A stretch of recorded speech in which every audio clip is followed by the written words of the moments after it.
So hello everyone, welcome back to my YouTube channel. So it's me again, si Manay Jubinyo, ang inyong malalapitan at maasahan sa tuwing kayo uutang. So for today's video guys, pauwi po ako ngayon sa aming lugar kung saan ako lumaki, sa Surigao, sa Mindanao yon, no. So ang biyahe ko po ay 2 days pala ho at kalahati yung aking biyahe hanggang sa makauwi ako sa amin, no. So samahan nyo ako guys sa aking journey, no.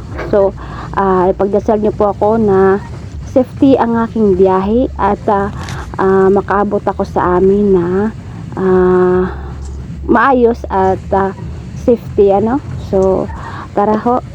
So yung mga kasari ko sa gusto pong umuwi, no, sa Surigao or sa Mindanao, may dalawa po tayong paraan para po tayo makauwi sa ating mga lugar na nilakihan, Pwede po tayo mag-flight, mag-airplane or mag-bus.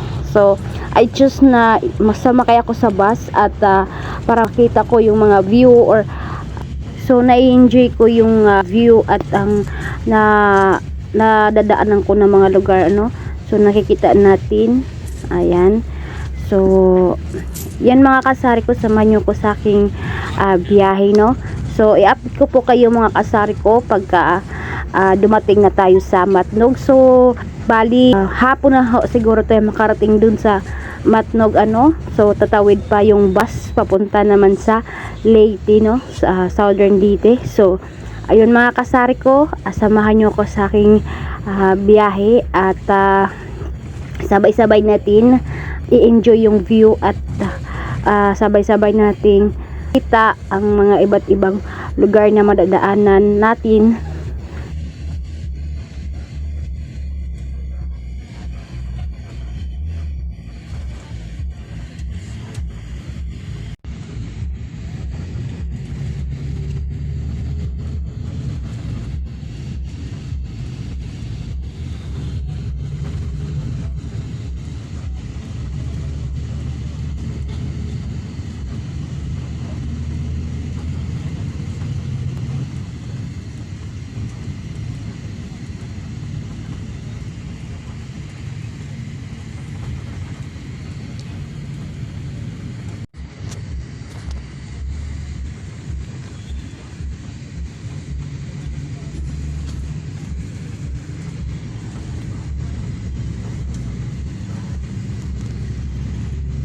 So yun mga kasari ko, palapit na tayo sa lugar na aking tinirahan, So madadaanan po natin dito ang aking lugar kung saan ako tumira, dito sa Batangas, So ayan, madadaanan natin ito ngayon at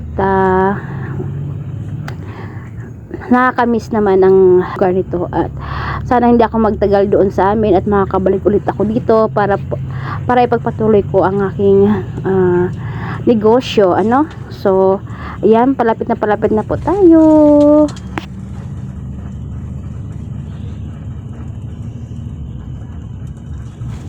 Ayan na, andyan na.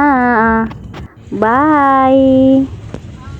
Ayan, may nagbabay sa akin ng aking munting agum, ang aking gwapong agum. Ayun, at naiyak pa ako, kasi naiwan ko siyang mag-isa sa bahay at ako'y nauwi muna sa amin at may emergency akong dapat uwiin, So ayan,